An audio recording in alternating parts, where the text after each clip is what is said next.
जय हिंद मित्रों। आज इस वीडियो के माध्यम से हम सभी पढ़ने वाले हैं यशपाल की एक महत्वपूर्ण रचना दुख का अधिकार, जिसमें समाज की जो भेदभाव भरी नीति है उस पर प्रकाश डाला है लेखक यशपाल ने, जो कक्षा 9वीं के स्पर्श पुस्तक से लिया गया है। आइए देखें। दुख का अधिकार। लेखक यशपाल। जन्म फिरोजपुर छावनी 1903 और मृत्यु 1976।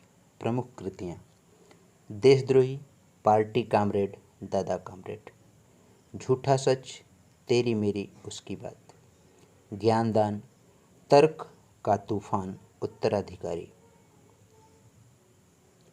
दुख का अधिकार पाठ में जो प्रतिपाद्य है वह कुछ इस तरह से है: वर्ग संघर्ष, चिंतन, मनोविश्लेषण, पैनी नज़र व व्यंग्य, अंधविश्वास एवं सामाजिक विषमता।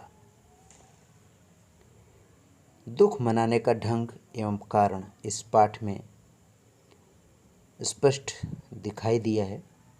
धनी व सामाजिक तौर पर उच्च तथा संपूर्ण साधन संपन्न, जिसके पास दुख मनाने के लिए खूब समय और साधन होता है, वहीं गरीब, सामाजिक स्तर पर जो कि निम्न है, अछूत है, कठिनाई से जीविकोपार्जन करता है, और जिसके पास दुख मनाने के लिए न समय है न सहूलियत।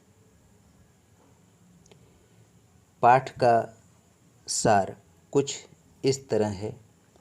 पाठ की शुरुआत पोशाक से होती है, और पोशाक वह माध्यम है जिससे मनुष्य स्वयं को सुसज्जित करता है, समाज में प्रस्तुत करता है। मनुष्य की पहचान पोशाक से होती है। पोशाकें व्यक्तियों की हैसियत तय करता है। कभी कभी पोशाक हमारे लिए अड़चन और बंधन भी बन जाया करती है, जब हम अपने से निम्न वर्ग के लिए उनके दुख की अनुभूतियों को जो है अनुभव करना चाहते हैं, तब यह पोशाक बाधा के रूप में आ खड़ी होती है। फुटपाथ पर एक बुढ़िया खरबूजे बेच रही थी। वह अपने सिर को घुटने पर रख कर फपक फपक कर रो रही थी। पास पड़ोस की दुकानों पर बैठे लोग उसी के बारे में बात कर रहे थे। लेखक का मन व्यथित हुआ। वह बुढ़िया का हाल समाचार जानना चाहता था, लेकिन पोशाक की वजह से ऐसा वह नहीं कर पाता है। लोगों की चुभने वाली बातें किस तरह से उस बूढ़ी औरत के लिए लोगों के दिलों में सहानुभूति नहीं थी, लोग दयावान नहीं थे, बल्कि उसके लिए तरह तरह की ऐसी बातें कर रहे थे जो और उसको दुखी करती, पीड़ित करती।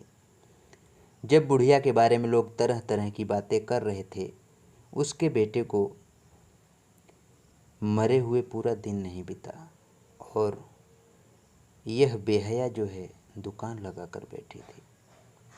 दूसरे साहब कह रहे थे, अरे जैसी नीयत होती है अल्लाह वैसी बरकत देता है। परचून की दुकान पर बैठे लाला जी सूतक में खरबूजे बेचने और दूसरों का धर्म ईमान नष्ट करने का आरोप लगा रहे थे। कोई उसकी परिस्थिति को समझने का प्रयास नहीं कर रहा था। आखिर क्या वजह है जिस कारण वह महिला बेटे की मृत्यु के तुरंत बाद ही खरबूजे बेचने बाजार में आ गई है। बुढ़िया के बेटे को सांप ने डसा। आसपास की दुकानों से पूछने पर लेखक को पता चला कि बुढ़िया का 23 साल का जवान लड़का जो था, वह शहर के पास 1.5 बीघा जमीन पर कछियारी करके परिवार का निर्वाह कर रहा था। परसों सवेरे वह मुंह अंधेरे खरबूजे तोड़ रहा था, तभी उसे सांप ने डस लिया।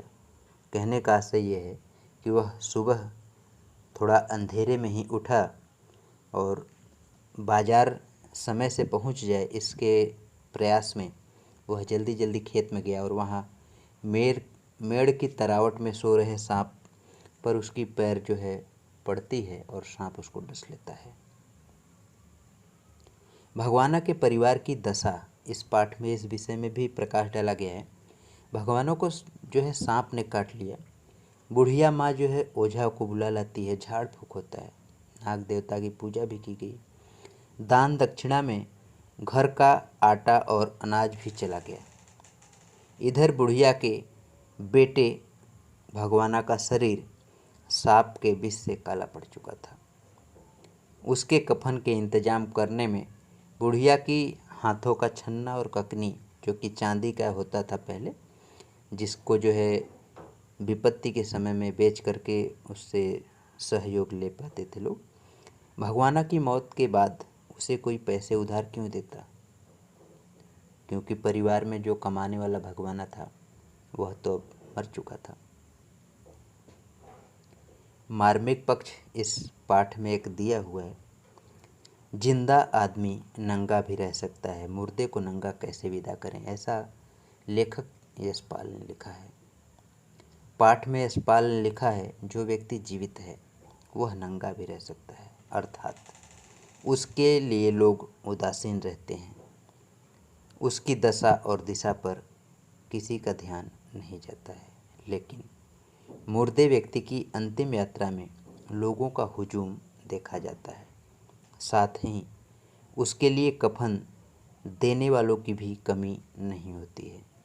भगवाना की अंतिम विदाई है, इसलिए नए कपड़े में उसे विदा किया जाए, यह सामाजिक रीति के अनुसार प्राथमिकता थी, भले ही परिवार की स्थिति कैसी भी हो। दुख मनाने का अधिकार और सहूलियत, अंत में लेखक यशपाल ने जो है इस विषय पर भी अपना ध्यान सभी लोगों को जो है आकर्षित करने पर संकेतित किया हुआ है। सुबह उठते ही बुढ़िया के जो पोते पोती थे भूख से बिलख रहे थे, उधर उसकी बहू जो थी वह बुखार से तड़प रही थी। बेटे के बिना उसकी मदद किसी ने किया नहीं। बुढ़िया पोते पोती को खाने के लिए खरबूजे दे देती है और बहू का इलाज कराना है, उसके लिए पैसे चाहिए, अतः खरबूजे समेटती है और बेचने चली जाती है। बेटे का जो गम था उसे खरबूजे बेचने नहीं दे रहा था, वह रो रही थी, दुखी थी। संभ्रांत महिला का जो दुख था, अब इस पाठ में हम लोगों ने पढ़ा कि जो लेखक है वह बुढ़िया के पास अपने कपड़ों की वजह से बैठ नहीं पाता है और वह बदहवास अपने घर की तरफ चल देता है। बेहोशी की आलम में लेखक चला गया है, लोग उससे टकरा रहे हैं, वह फिर संभलते हुए आगे बढ़ रहा है और रास्ते में उसे उस औरत की याद आई जो संभ्रांत महिला है, अमीर माँ है, जिसके बेटे को मरे हुए 2.5 महीने हो चुके हैं और वह पलंग से उठ तक नहीं सकी है। उसके सिरहाने 2-2 डॉक्टर लगे हुए रहते हैं, सिर पर बर्फ़ रखा जा रहा है, उसके दुख से सारा शहर दुखी है। सभी उसकी मंगल कामना उसके लिए करते हैं कि वह जल्द से जल्द स्वस्थ हो जाए। वहीं दूसरी वह बूढ़ी औरत है जिसके लिए मंगल कामना तो छोड़े, लोग उस पर तरह तरह की व्यंग्य कर रहे हैं, उसको दुखी कर रहे हैं। सभी के लिए दुख मनाने का अधिकार और सहूलियत होना चाहिए, ऐसा अंत में लेखक यशपाल ने लिखा है। उनका यह मानना है कि अमीर गरीब भले ही अनेक अन्य अवसरों पर अपने ढंग से उत्सवों को मनाते हैं, जीवन में जो खुशियाँ आती हैं उसको मनाते हैं, लेकिन जो गम है, जिसमें अमीर गरीब दोनों दुखी होते ही होते हैं, उसके लिए तो कम से कम कोई भेद नहीं होना चाहिए। दोनों के पास समय, सुविधाएं सब होनी चाहिए। इस तरह से यह दुख का अधिकार पाठ समाप्त हुआ। और KPU ऑफिशियल को आप लाइक, सब्सक्राइब और शेयर अवश्य करें। धन्यवाद।